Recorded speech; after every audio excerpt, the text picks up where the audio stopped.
Original post. About a month ago, I found out both of my children were the results of my soon-to-be ex-wife's affairs. I've had a feeling for a while now that both of them were not mine. 6 years ago when my son was born, I was the happiest I had been in my entire life. I had married my best friend, we had a child together, and everything seemed amazing. That was until he started getting older. After a few years, I started to have doubts that he was actually mine.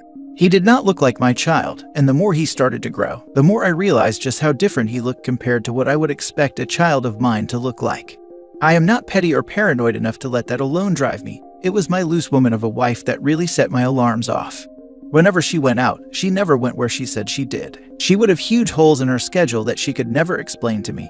She would refuse to allow me to interact with anyone from her workplace. And a close friend of hers accused her of flirting with her significant other at the time. It did not help that soon after our son was born, her lies started to catch up with her. Still though, I loved her like the fool I was. She told me up and down how much she loved me whenever one of her lies caught up with her. She had convinced me that despite the fact she was a lying and manipulative woman, that she wasn't a lying, manipulative cheat. Last year, she got pregnant again, and I still held out a small bit of hope that it was mine. But when her daughter was born, it was obvious she was mixed race. I refused to sign the birth certificate, and the paternity test I demanded afterwards proved my suspicions right all along, that neither of them are mine. The day I got those test results were the day I filed for divorce from my ex and walked away from the family I had created. I knew that it would destroy her son's life to see me walk out, because despite my concerns, I was the best dad I could be to him. I loved him with all my heart and put in 110% into being the father he deserved. Now though, when I see him, I am filled with disgust. Disgust for my horrible ex, disgust with myself for not trusting my instincts, and disgust that the last 6 years of my life have been for nothing. I have been told by multiple people now that I am a monster for leaving my son like this. My ex has tried on multiple occasions since I moved out to use him to guilt me into getting back with her. She will have him call me at random hours of the night, crying and begging for his daddy to come back. The day I moved out, she paraded him into the room as I packed my things to show me how much damage I am doing. In every conversation that he has brought up, both online and off, I am berated and shamed, that despite the fact I am not the boy's biological father, I am his dad. What I have sadly now realized is that, to most people, my own feelings mean nothing. My parents are my only supporters through all this, because even my own siblings call me a despicable person for abandoning a child like that. My feelings of betrayal and sadness mean nothing, because a child is involved. I know it is not his fault. I know that the man he called his father for his entire life just walked away. But why am I expected to man up? Why should I have to pretend everything is fine, and that I do not feel contempt for this entire situation? Why should I put my own life and feelings aside? I never was the boy's father.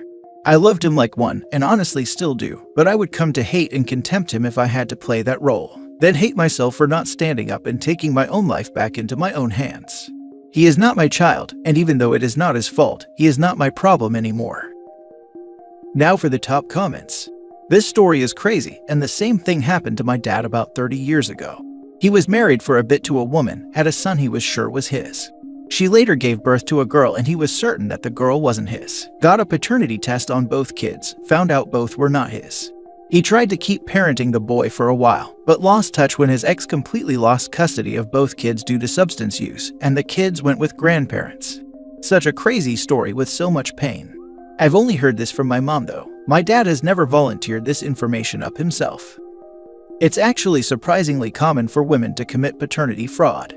France made it illegal for a man to get a paternity test without the consent of his wife. The official reasoning is very telling. Paternity tests were banned in France 15 years ago. If French customs intercept DNA samples or results in the mail, the perpetrators in theory risk up to a year in prison and a €15,000 fine. The French Council of State upheld the law on May 6th, saying it did not want to upset the French regime of filiation and that the intent of lawmakers was to preserve the peace of families. Who lies more, men or women? Men lie the most, but women tell the biggest lies. A man's lie is, I'm at Tony's house. A woman's lie is, it's your baby. Chris Ruck. Fun fact, in California, if you marry or are with someone with a child born prior to your relationship, and while together you hold out, that child is yours.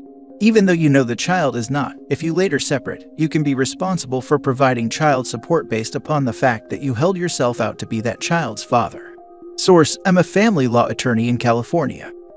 New Jersey is the same. There was a story I read where a woman left her husband for the man who turned out to be the biological father of their kids, and still, he had to pay child support.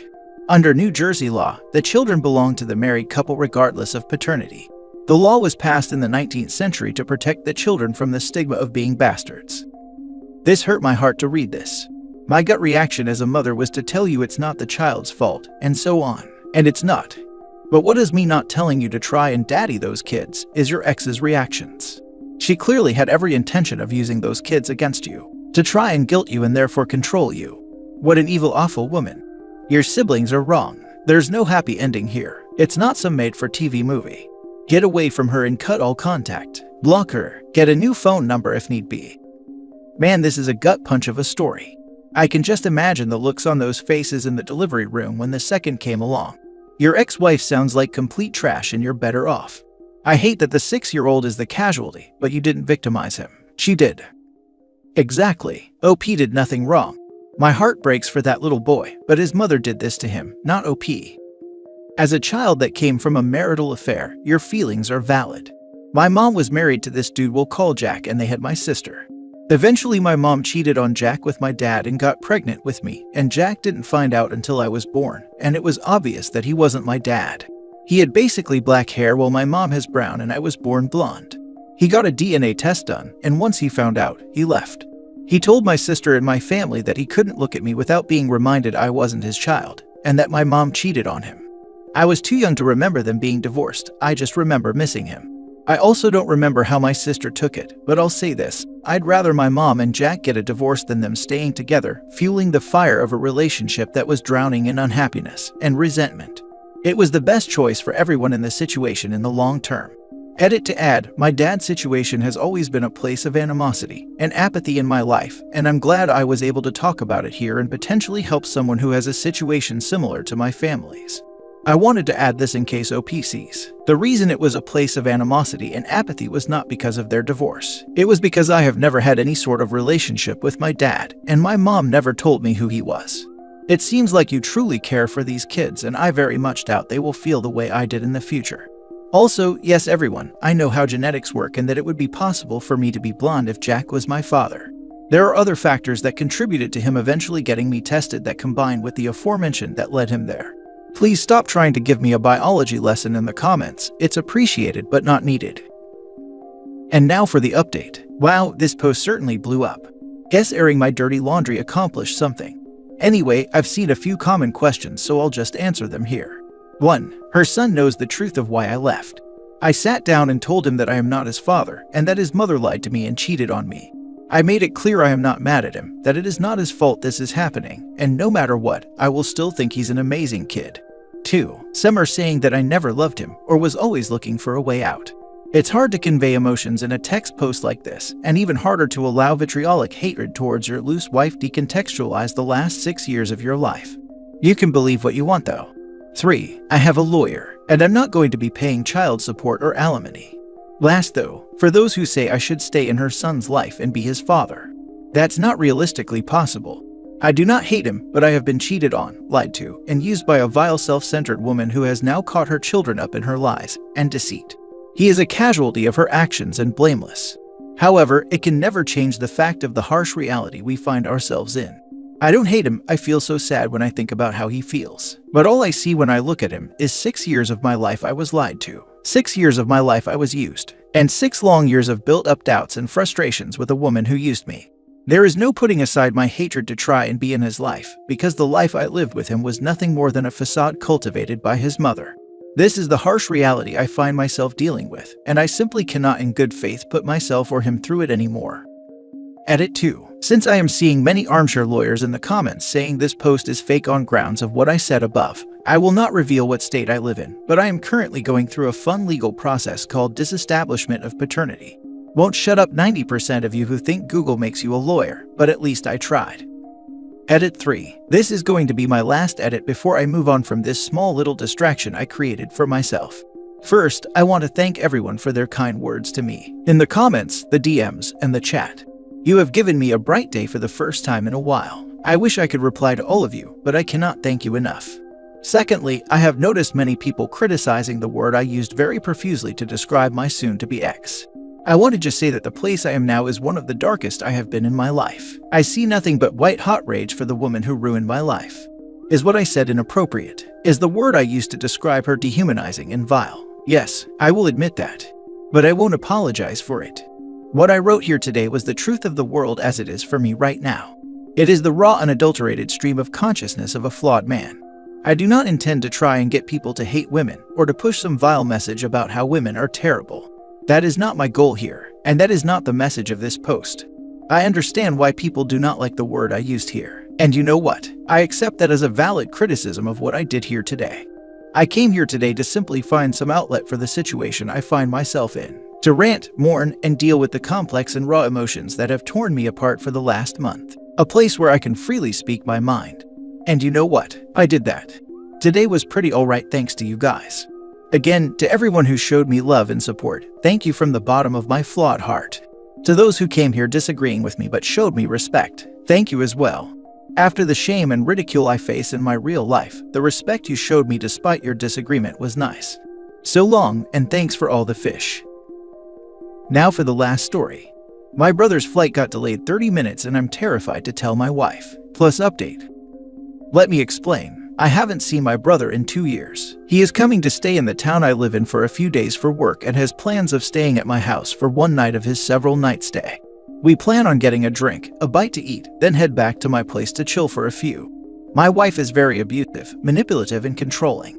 She has spent the last few days berating me for seeing my brother as it goes against her evil agenda of trying to separate me from anyone and everyone I love.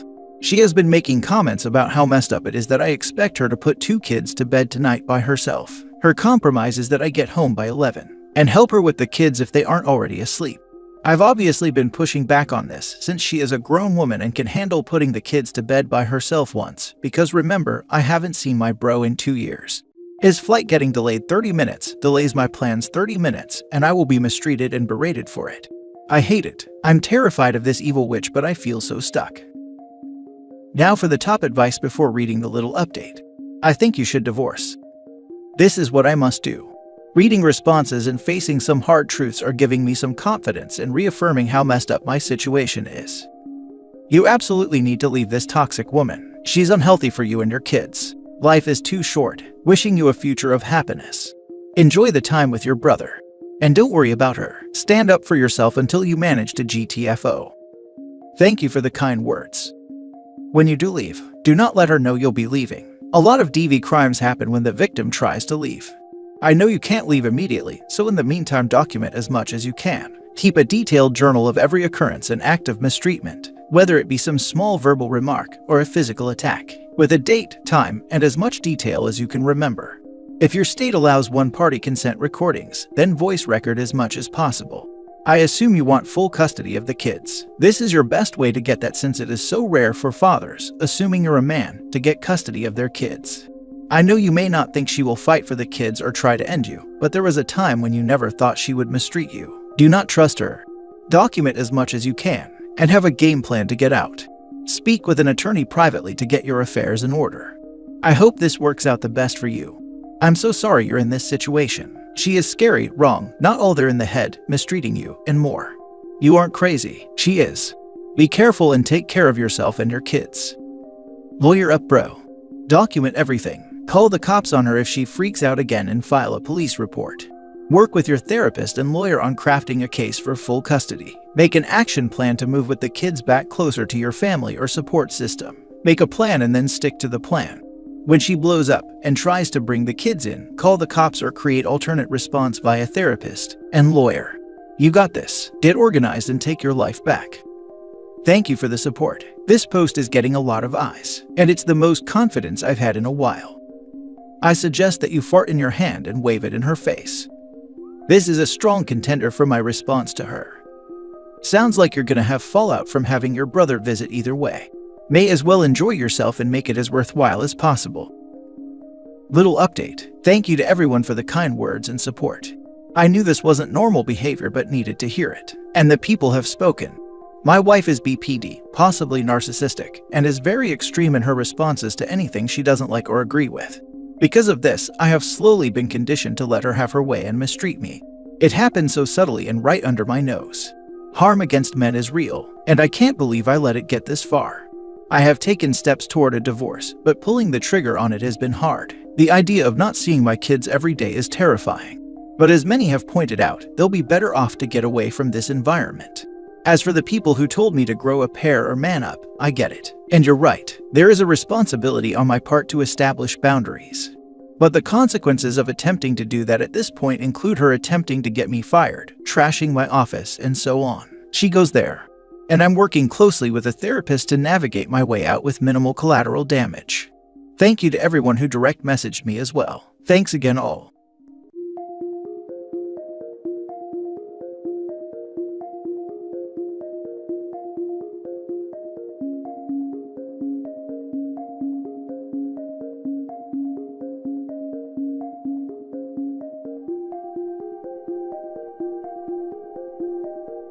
Life and reputation. Original post. My 40 female parents, dad 63 male, and mom 60 female, have been married for 43 years. I have 6 siblings, 42 female, 38 female, 34 female, 20 male twins, and 18 male. I have been with my husband, 39 male, since we were 15. I got pregnant at 17 and we moved in with my parents. I gave birth to my now 22-year-old daughter and we got married at 18 shortly after. My dad's father passed shortly after our wedding and left his ranch-style house to my father. My grandparents built a house next door to my parents when they retired, and my parents decided to let us live in this house and told us this would be my inheritance. My husband and I had no issues with this. We went on to have a 20 male, 14 female, 5 female, and I'm currently 7 months pregnant with my last child, a boy that's due in April. I thought I had a good marriage. We were intimate more than twice a week. We went on date nights, we bought each other gifts, and we didn't fight. My entire world was shattered on New Year's Eve when I returned early from a girls' trip I had taken with some friends, and I walked into my bedroom to find my mom doing it with my husband. My mother screamed at me to get out of their bedroom, which really shook me up even more. Unfortunately, my oldest daughter was also home in her bedroom across the house getting ready for a party. She ran out and witnessed my all but a bed-sheet naked mother run out of our house next door to her house and slam the door. My daughter was devastated and went to my sister's house. I asked her not to say anything until I first talked to my husband. I asked him for the truth, and he told me that my mom seduced him when we were 18 and living in their house. They'd been having unprotected activities at least once a month for longer than we were married. I ran the math and was horrified, because the timeline meant my twin brothers and youngest brother could be my husband's. I immediately called my dad and told him to come to my house without my mom. I made my husband confess, and my dad was devastated. He and my mom were high school sweethearts too. Needless to say, we could hear my mother screaming from her house when he confronted her. I then told my older sister, and she and I decided to have her throw a party for the whole extended family, and we invited my ex's family as well. At the party, I had my 22 female daughter take all the kids to our basement and put on a movie, leaving only the adult children and siblings, and I told them exactly what they'd been doing. Most of the family is on my side, except my 3 youngest siblings, 38 female sister, and ex's entire family. They all say I'm a bad guy for dropping this publicly.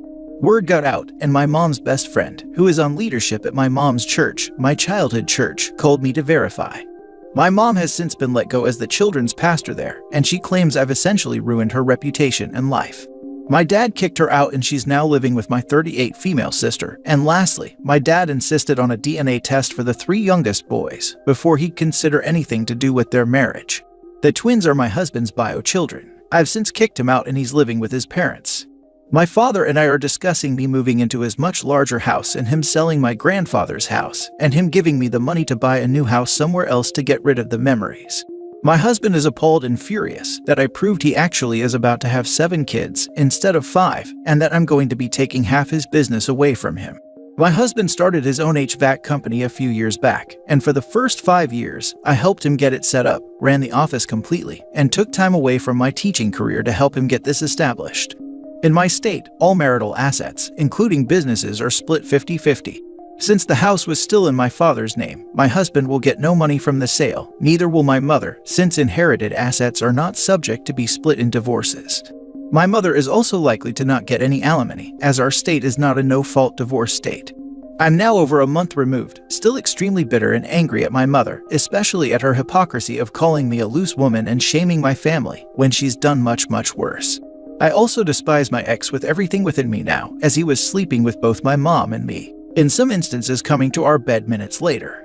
He got my mother pregnant less than a week after getting me pregnant, and while I thought it was so cute and fun that I shared a pregnancy experience with my mom, she was carrying my children's half-siblings. He has broken all trust I had in men and being faithful. I have already procured a good lawyer from the firm that helped us in financial matters for both me and my dad is helping pay for it. My twin brothers, one of my sisters, and my entire ex's family have gone no contact with me and my minor children, and my children have essentially lost all of their grandparents but my dad, 2 uncles, and an aunt on my side, and my husband's 3 brothers due to this mess. I've also developed ulcers and digestive issues because of this, so I'm visiting the doctor soon and I've been in therapy since the first week of January. I've offered this for my 2 adult children if they need family therapy with all of us, but they're doing individual therapy right now. My 14-year-old knows that we're getting divorced and why, and she's so angry at her dad that I struggle sending her to his house on the weekends. I feel like she's old enough to make a decision on that, but I don't want to damage her relationship with her dad. I've told all my kids it's okay to love their dad even if he hurt me, but the oldest 2 have cut him off 100%. I won't tell my youngest 2 until they're teens why we got divorced, and everyone else has agreed to not spill anything until they're old enough to understand. As for how I had no idea this affair was ongoing, my husband confirmed to me that they would do it at my mom's office at church, in their cars, or at a motel. And when we built the business, they started having it routinely in his office once I went back to teaching. They also had it in our houses too when my father would go away on business trips, or I would be out of town. It was pure happenstance that I came home a day early from a trip, because I was uncomfortable from being nearly 7 months pregnant, and just wanted my own bed for me to find out. Knowing they would be carrying on this full-blown affair still if I hadn't caught them is what I'm still upset about. The fact that the grandmother and father of my children cared so little about destroying our families is what I can't get past. What's hardest for me is that my own mother would do this to me, and would continue to do this for years, and not caring when it all blew up in her face that she would be destroying her entire family. Edit, also to add insult to injury, my husband confirmed in one of our mediated conversations that the affair started when I apparently made him angry. He didn't tell me and instead vented to my mom when they were alone. She comforted him and they did it. He loved it and then pursued her after that. He said he would have divorced me, but knew he would get cut off from her and that she was so much better at it than me, so stuck it out with me. He told me I was a placeholder. Of all the betrayal and low blows, that statement is what keeps me up at night. Now for the top advice before reading the updates. You need to change this title from "I ruined my mom's life and reputation" to "My mom destroyed our family and at the same time ruined her own life and reputation." You did absolutely nothing wrong, and you are a victim just as much as everyone else in your family that was hurt by this. Exactly right. Your mother and ex-husband are practicing DARVO, deny, attack, reverse victim and offender. Technically, they're not denying it, but only because they were caught in the act and can't deny it. But the ARVO part still applies. Can't believe his own family can still stomach him. I would disown my child if I ever found out they did this. I'm not even kidding. It's utterly evil and sociopathic. I wouldn't be able to look at my mother the same way ever again if she did this to my sister or anyone for that matter, but especially to her own child. Anyone on the mother's and husband's side is incredibly screwed in the head or, forgivably, navigating this trauma and will wake up to the reality later. As far as I'm concerned, the mother and husband should be abandoned by both sides and be left to the rest of their lives together. What they did is insane. It's actually freaking insane and sick. Holy smokes, this is extremely hard to even imagine. You and your kids might need to see a therapist. I'm sorry you have to deal with this, and I hope one day you make some relevant peace with it. I am literally shaking like I'm going to have a panic attack from just vicariously reading about this. I cannot even begin to fathom how this woman hasn't completely fallen apart. I would be hospitalized from a self-ending attempt or psychotic break or catatonic depression. This is the deepest, worst, most shocking and far-reaching betrayal. And she's pregnant, living next to twin brothers and stepsons that are a product of her mother and husband's betrayal. My God.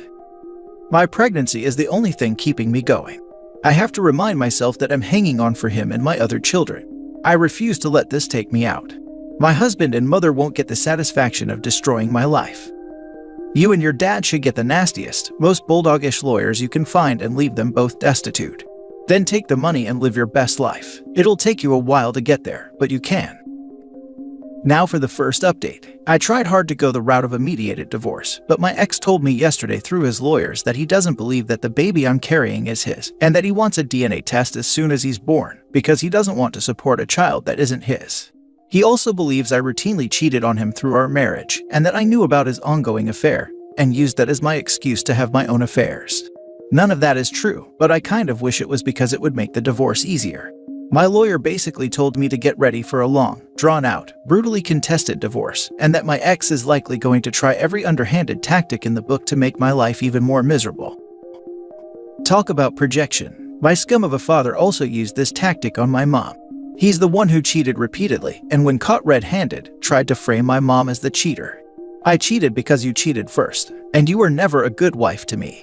Prick, she was busy trying to put food on the table, working her butt off to feed the whole family. And even when she works, she would bring me and my siblings to her office because no one would help her babysit us. She doesn't have time to cheat. Good thing my maternal uncles rushed to our house after the news and beat the crap out of my scummy dad. I pray that you win in life. An endless downfall on your craphead husband and disgusting mom. Pardon my language here, but she is one. Wow, your ex is a piece of turd and so is your brothers. Shock or no, the way they're blaming you is incredibly messed up. They're old enough to know better, so I would cut them off as well if I were you. This man doesn't deserve you or your kids. And now for the second update. So I will answer some questions posed both here and there. 1. My twin brothers look like my egg donor's side of the family. They look very close to my uncle and grandfather. They clearly don't look like my dad at all, but they also don't resemble my husband much either. My son looks like my soon-to-be ex, and he's the only child that you can visibly tell is his kid, although my 14 female daughter has his nose and jaw shape. 2. I was definitely enraged the day everything went down, but my dad talked me off the destructive ledge and reminded me that I needed to think of my baby and my other kids before I do something that would remove both of their parents from their lives. That is what spared them. I still lived in a rage fog for the next few days, which is what led to the revenge party. I only regret not telling my brothers privately that my egg donor had been cheating. 3. I honestly don't know all the reasons my 38 female sister is on my egg donor's side. She doesn't get along with me or my sisters, and hasn't since high school. I'm not that worried about her. 4. My twin brothers are upset that I sprung the news publicly. That is what my dad has gotten out of them. They are also in therapy, and my dad has told me to just give them time. He thinks it's just them killing the messenger. I did not tell them the possibility that my ex was their dad, but they can do math and figured out that they're the same age as my son, and he's younger than the length of the affair.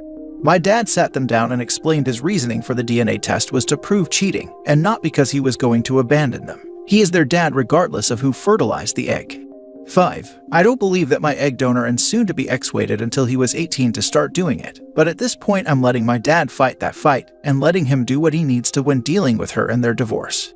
6. I have contingency plans ready to enact in the event they decide to move in together, but my lawyer doesn't believe my ex is stupid enough to do that with the divorce proceedings turning ugly.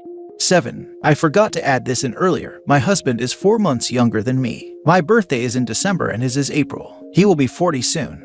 We were in the same graduating class all through school from kindergarten through high school. He's not a full year younger than me as others have speculated. I'm focusing on my pregnancy, my kids, and moving on. I may provide an update after divorces are finalized, but thanks to everyone for the support and advice.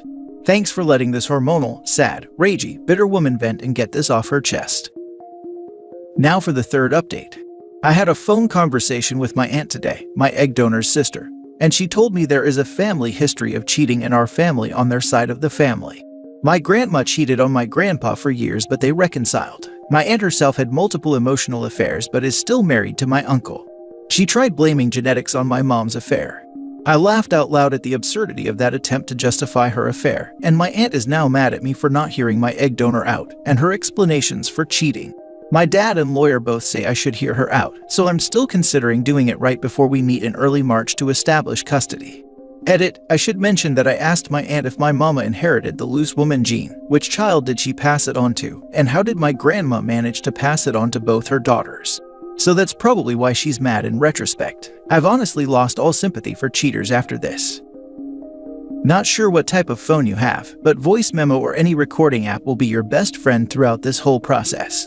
Record every conversation you have with your egg donor and soon-to-be ex. Talk with your lawyer and see what information would be good to get with them, and make sure you ask them and have it on record. Ask your lawyer if they will allow you to use it in court. I was, and it showed his true colors when it came to he said items. I wish nothing but the best for you and your dad, and know that you are an amazing mom and person, and you will get through this. You are strong and amazing. What's the reason they want you to hear her out? I mean, may as well try get some closure, but why would they push it? Genuinely wondering. Lawyer wants it just to see if we can get more info for the case, while my dad thinks I need closure. I did tell him the only way I would do it is if we did it together, for both of us to move on from her antics. How is your dad handling all of this? I think he should also be in therapy as his whole life was just turned upside down like yours. This is crazy and I'm so sorry you're dealing with this, especially while heavily pregnant. No one deserves this. To hell with both of them, they are the lowest of lows. I hope you and your family find peace and a much better life after this. Best wishes. He began therapy at the beginning of February. On Valentine's Day, both my dad and I took our wedding rings to get them melted down, and my dad commissioned a divorce ring for me from our melted down rings. I've been cooking him dinner and he's been hanging out with my daughters whenever he wants or feels lonely. Plus, the twins are finally talking to him again, so he's been doing things with them and my youngest brother. And here I thought I had it bad. My mom slept with all of my boyfriends and friends in high school, and I had to carry the secret for over 20 years that my little sister is not my stepdad's, but actually the child of a friend of mine from back then. I stopped caring about the damage it would cause for the relationship between my mom and my sister and stepdad when I found out that my sister slept with the younger brother of that friend, who I know to be her father. So yeah, that means my sister did it with her own uncle. I had to tell her at that point. I can't even imagine the pain in finding out that your siblings are actually the half-siblings of your own kids, as well as yourself. You know, my mom is 60. Maybe it's something with that generation, the whole Mrs. Robinson thing. I just don't get it. This is the end of the first part. Watch the next video for the conclusion of this story.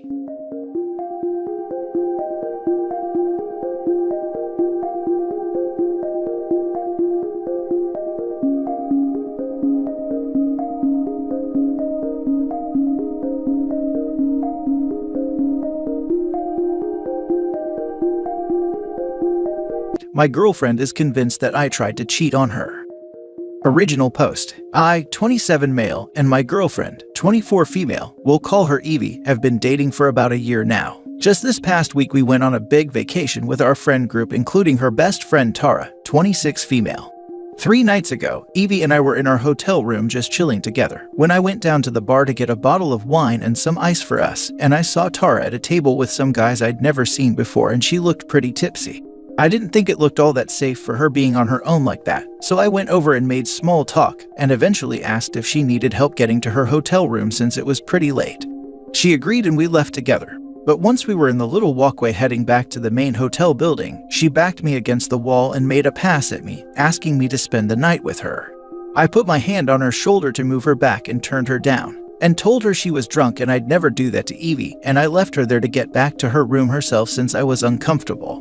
Here's where I messed up. I didn't tell Evie about it when I got back to our room, because her and Tara are so close and I didn't want to ruin the vacation. But I did intend to tell her once we got back home. The only trouble is, the next day at breakfast while I was sleeping in, Tara told Evie that I was the one who'd made a pass at her while she was drunk, and that I'd gotten jealous and possessive when I saw Tara talking to those guys. And needless to say, Evie believed her. She came back to the room just quietly crying and told me what Tara had told her, and that she'd be staying in Tara's room for the remainder of the trip, and that we'd talk about our relationship when we got back home. Basically, she's going to dump me. Now I know what half of the comments are gonna say. To cut my losses with Evie if she's enough of an idiot to believe Tara over me. The trouble is, I really messed up at the beginning of our relationship after our first fight. I got really drunk and started messaging girls trying to hook up with them, and Evie found out and was absolutely devastated, so I understand if she doesn't 100% trust me with stuff like this. Also, she's only known me a year and a half at most while Tara her whole life, and she considers Tara her second chance at having a sibling. Evie's older brother passed when he was 18 and she was 10. Also, there's the fact that I'm madly in love with her and she's the girl I want to marry, and I just can't lose her over this. I don't understand why Tara lied, but right now my priority is getting Evie back. How do I fix this? What should my next steps be? Now for the top advice before reading the updates. That's a tough one, buddy. I know hindsight is 20/20, but if something happens, you should always be the one to tell them. Think about how confused and embarrassed she must have been because she didn't even know you ran into her friend. I'd give her the full story, apologize for not thinking you needed to tell her, and let her know how important she and this relationship is to you. Don't smother her and let her process, but stay adamant about the truth. But be kind, because hearing your friend who's like a sister would betray her like that probably hurts more. Man, unfortunately, because you messed up the first time and she's still probably trying to move past that first time, and you did, I don't know if there's any way you can say this. And your friend is not your friend if she does stuff like that at all. So stop calling her your friend, because she's not. Because friends don't do stuff like that, and it sounds like she's jealous. That's what it sounds like. Like she wants you for herself, because no girl does that just because she lied. It's because she probably wants you herself. Women tend to do that and do not say nothing about it, or just don't want you to be happy with someone else. So that's one thing you got to get out. Do not talk to her anymore. If it was me, I cut her off. But oh man, I don't know. That's just one of those things where you can try to explain yourself. But I don't know what good it can do, especially since you messed up the first time and you're trying to correct it. But I don't know. Maybe you have any type of text message or something of that nature, or maybe it's some way you can do it. But I honestly don't even know. You need to tell Evie all of this and hope she believes you. It's your best chance at fixing things. If she doesn't believe you, the relationship might be over for now. She might eventually figure out Tara and what she's been doing if it happens to her again. Tara is hateful. In general, this makes things really difficult because she most likely won't be able to hang out with both of you again. The only other advice I have is maybe pressure Tara into telling the truth, but confront her in person. Don't text her where she could use that against you. Like straight up take Evie and go over to Tara's and ask her why she said something untrue. If you're being truthful, you're 100% allowed to do that. If Tara doesn't confess, you can hope Evie takes your word for it. Tell Evie what happened and ask her to organize something with Tara where Tara doesn't know you're coming, and then point blank ask her why she lied. She most likely is never used to someone confronting her. Trust is really easy to destroy in relationships and hard to cultivate. And now for the first update. The vacation is coming to an end and a lot has happened in the past 2 days. After I made my post on here, I spoke to my best friend Matt, who's on the vacation with us, about what had gone on and what Tara had told Evie, and I was fully prepared for him to take their side since he's got a lot of baggage from being cheated on in the past. But instead, he told me he believed me. And not only that, but he brought up real concerns about the way Tara has been treating Evie in the time that we've known them. I can't say I've ever noticed it, because Tara and I have never hung out that much since our personalities clash, and Evie only ever has nice things to say about her. But Matt pointed out multiple occasions where Tara has put Evie down and been mean to her about her appearance and personality, and how it seems like Tara has this really manipulative hold over her. Looking back on it now, I definitely see it, and I feel guilty for never noticing sooner. He and I devised a plan to talk to Evie together without Tara there to hopefully get her to see sense. At first, she didn't want to hear me out, but after Matt explained his concerns, she got all quiet and sat down and just kinda stared off for a moment. Evie told me that she didn't think Tara would do something like that, and she never meant to be hurtful, and Evie called herself too sensitive sometimes, but I could see her starting to doubt Tara and make sense of things. Eventually, I managed to convince her that we should confront Tara together, and she agreed. As you can probably expect, Tara got incredibly defensive and pulled out the crocodile tears, and she started accusing Evie of choosing a man over her. I could see Evie losing her confidence, but she eventually told Tara that she didn't believe her, that she thought Tara had left her lying habits behind in their teen years. Tara then switched on a dime and got really nasty and vicious, and started calling Evie names that I won't repeat here, and more or less admitted to lying because in her opinion, Evie doesn't deserve the nice things she gets, including me apparently. She was screaming so loud, people in the next hotel room came to check on us. I got Evie out of there and told Tara to stay away from her and not try to contact her. When Evie and I were alone and had made up, she told me that wasn't the first time Tara had been nasty to her like that, and that it happened a lot in their teens and early 20s when Evie didn't go along with what Tara wanted, but that it hadn't happened in a few years, so she thought Tara had changed and gotten better. I would argue that it was one of the best vacations in your life. The growth, communication, and support of true friends and a good relationship won out over manipulation and selfishness. Yes, I suppose that is a much nicer way of looking at it. While it wasn't much of a fun vacation, I guarantee whatever the cost, it was worth it to get the girlfriend away from the toxic witch. She will likely have many therapy appointments ahead anyway to deal with all of this, but if this vacation hadn't happened, she may have spent years tagging along with this toxic friend, leaving her life in the dust behind her. I'm glad things are better between you and Evie. I really hope you learn to be honest immediately and inform your partner when someone especially a friend, makes a pass at you like this. So much heartache and drama could be avoided by doing so. However, because it eventually exposed the piece of work Tara is, it worked out, but it absolutely could have gone the other way given your history. Evie and you could benefit from couples counseling to learn to communicate better in your relationship. Evie could also benefit from individual sessions to help deal with the treatment Tara subjected her to all those years, and further help dealing with her brother's death. I wish you both good luck on your journeys and working on your relationship together. Now for the last update. I'm just posting this here because a few things have happened, and some of you who followed me might want to know. We all managed to get home okay from the trip, and Evie stuck to her word on not being in contact with Tara. But Tara has tried ceaselessly to get in contact with her. When Evie blocked her number and social media accounts due to the endless calls and messages, Tara started calling the house phone or using pay phones to try and bypass that. It's gotten real psycho too, as she's been calling us in the middle of the night. We're reluctant to get rid of the house phone because Evie's parents are technophobes and prefer to call her up the old-fashioned way, and that's how they stay in contact. When the calling didn't work, she started sending Evie letters, the contents of which were telling her that she's made a huge mistake, that I'm mistreating and manipulating Evie, and that Tara is just trying to keep her safe. There were even a few vague threats of self-harm in there if Evie didn't forgive her and dump me. I honestly thought Tara was just a reformed mean girl who loved attention when I first met her. But after all this, it's clear she has mental issues like a personality disorder or something. On Friday, she showed up at the apartment while I was cooking and told Evie again that I was mistreating her, and that she would call the police to make a complaint if that's what it took for her to leave me. She even brought up Evie's late older brother, and told her that he'd be so disappointed to see her with a man like me. Yet, Evie told her gently and calmly to leave, and that she didn't want to get a restraining order against Tara, but that she would, if this kind of stuff continued. It astounds me that she can still be empathetic and kind to Tara after everything that's happened. But since Friday we haven't heard anything, and the calls to the apartment have stopped. I suggested filing a restraining order anyway, but Evie is reluctant to because all of our friends have now cut Tara off, and it seems like she's going through some kind of mental breakdown, and she doesn't want to do anything that might make Tara do something stupid to herself.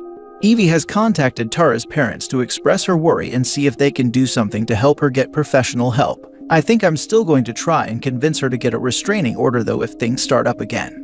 But the more I learn about Tara and her past with Evie, the more I'm relieved that the friendship is dead, and she can no longer use my girlfriend as an emotional punching bag. I struggle having sympathy for this person. I'll keep posting here until things die down. It's nice to have a place to vent. Bruh, you have to strictly tell your girlfriend she should cut off all contacts with Tara immediately. She is psycho witch. Evie is a doormat to her and still trying to win her approval. Please, if she helps her now, Tara will manipulate her again.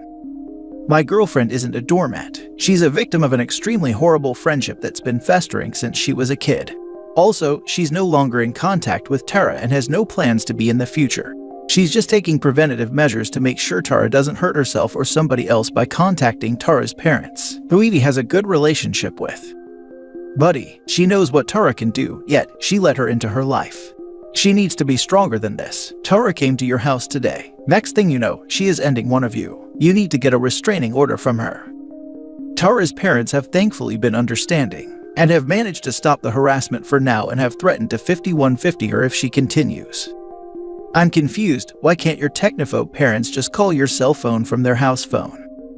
At first I think it was just stubbornness on their part. They had a weird insistence that Evie and I should have a home phone. But since I've posted this and we explained everything to them, they've agreed to contact us via our mobiles. Old people are funny like that. They need that damn restraining order, or move out because Tara is a huge red flag, possibly a psycho. According to Gavin de Becker in his book The Gift of Fear, restraining orders are generally triggers that escalate violence. Police do not enforce them. They only talk to people after they've broken them. Now for the last story. How can I, 28 female, politely ask my close friend to stop making fun of how much money me and my boyfriend make? Her husband makes a lot and she doesn't have to work in life, but she makes lots of disrespectful comments towards me and my relationship and future kids. And I hate it. Background: both me and my boyfriend work. He makes more than me, which I like. I went back to uni at 23 to try get some qualification, and I managed, and now I have a job I like at a finance firm. My friend judged me for going to school too old and said I should just focus on marriage. But I was really not interested at the time and was working through some mental health issues. I met my boyfriend 2 years ago and we are really happy together. I truly love him and he is so incredibly good to me. We can't get enough of each other and we're the kind of couple who is always together and we like it that way. I confided in her that maybe I want kids after we get married, which is in like 2 years' time, and this info triggered everything. She has a son with her husband. Her husband is a successful kids doctor, and he's lovely, but I am tired of hearing how he's the best guy in the world, and every woman who isn't married to him specifically will just be a loser for life. Seriously, this is her thinking. So basically, she constantly keeps reminding me that Europe, where we are born and living, is in a crisis, and she makes jokes that while everyone else, meaning me and my boyfriend, will be starving and regretting their life choices, her actual words, that she will be doing yoga without a care in the world. I told her that thinking this way is really unempathetic, but it's her life. These comments became more common, and she says them randomly. Like I was sick for a bit with a stomach bug, and when I went back to the office, I had that feeling of coming back after vacation and I randomly said it like, going back to the office is always like a slap in the face. And she turned this into a long lecture about how she made better choices by marrying this rich man, and therefore will never understand the struggle of being like us. I honestly hate how she doesn't see that these comments are really rude, especially that she knows I am stressed out because me and my boyfriend are saving hard because we are moving to his home country. Like, good for her that she can never work forever, but some of us can't just do that even if we really want a law. It's also annoying when I share goals with her. Me and my boyfriend have some dreams of buying our own farm, growing food and stuff like that. We are both massive horticulture fans and quite the green thumbs. And instead of saying, "Oh wow, that's nice," or anything encouraging, she starts putting doubts in my head. I can't even explain how she does it. Anyway, I could write forever because this started happening every day now.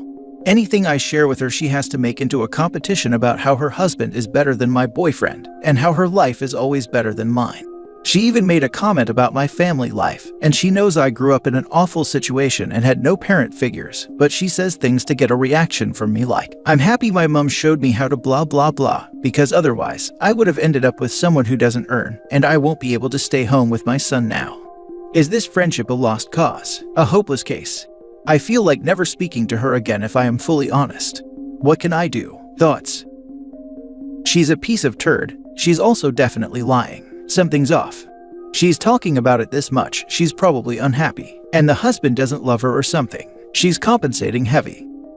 She's definitely overcompensating for low self-esteem.